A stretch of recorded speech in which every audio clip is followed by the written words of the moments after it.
Kylie, who's the supply chain coordinator for Andrews Meat Industries, why do beef prices change and shift, and why are they sort of seem to be creeping up? There's so much that goes into it, but primarily it's because we've had a number of years of really bad drought across Australia, which has meant the Australian cattle herd is a lot lower than it normally is. So there's a shortage of supply, which means there's more demand. There's a lot more export demand at the moment, especially because the dollar is low.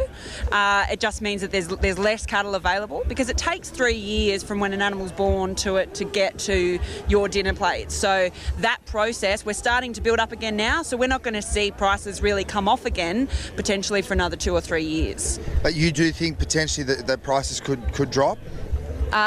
I don't think they'll drop. It'll be a gradual slowdown, because there'll be more cattle starting to come available as farmers have had a better season. They can grow more cattle.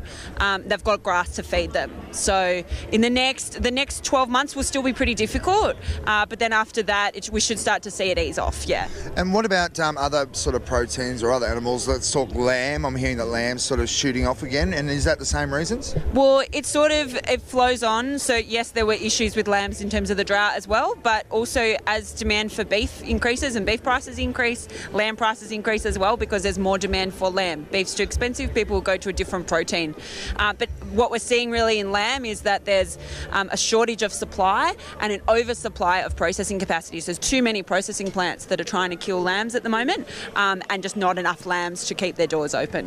Well, that's fascinating. I guess that's something, people sort of gather that that's the issue, but to hear it from the people that are actually working in the business, that's great. So thank you very much. Pleasure.